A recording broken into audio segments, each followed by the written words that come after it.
Okay, let's welcome retired U.S. Army Lieutenant Colonel James Carafano. Colonel, it's great to have you back on. Okay, now we've got China pressuring President Biden ahead of the G7 meeting tomorrow, and we've got Republicans saying to President Biden, we're going to go after you because your policies on China are weak. That's led by Congressman Banks. What do you say to this story?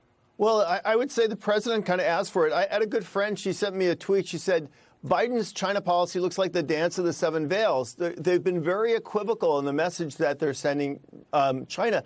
You know, in part, I think it reflects kind of an Obama approach to foreign policy, which is we can be so exquisite and nuanced in how we do this.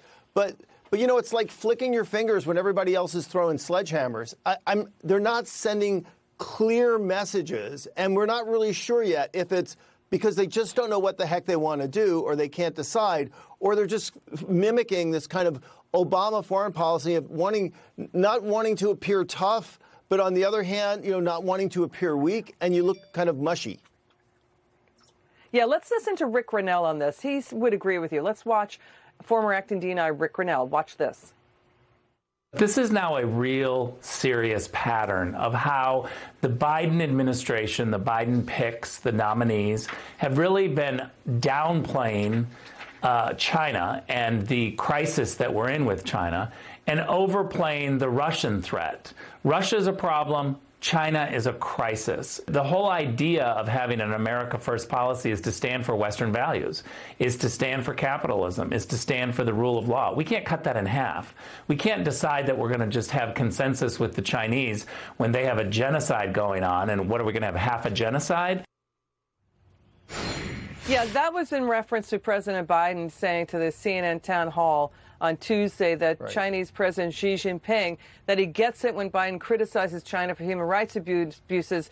Biden then said, quote, I'm not going to speak out against that. There are cultural norms in different countries. This is about Hong Kong, Taiwan, and what China's doing to the Uyghurs. Your response to that? Well, see, that's a perfect example. So on the one hand, the administration is very proud that they continue these FONOPs, these, you know, in the South China Sea. We're continuing to demonstrate freedom of the seas with our ships. That's a strong policy. They've reaffirmed support for Taiwan. They expressed outrage at what's being done to Hong Kong citizens. They spoke out against the coup in Myanmar.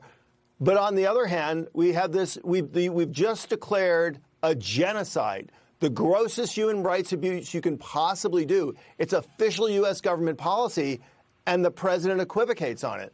We go back to the World Health Organization, although the one thing we have learned is the World Health Organization is completely incapable of dealing with China. Yet we have the Secretary of State and the President of the United States lauding that we rejoin this organization because we're going to work with it to deal with China. So, you know, they speak out of both sides of their mouth, and the point is not only are we confused here in the United States, what is China thinking? What is Russia thinking? And to Rick Grinnell's point is, China is moving ahead as quickly as it possibly can. So while the United States tries to nuance its messaging, China's just steamrolling, trying to get as far down the track as they can.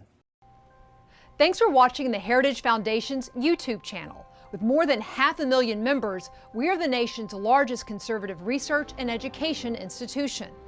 We believe the principles and ideas of the American founding are worth conserving and renewing. Please help us further our mission by subscribing to this channel and sharing our videos with your family and friends.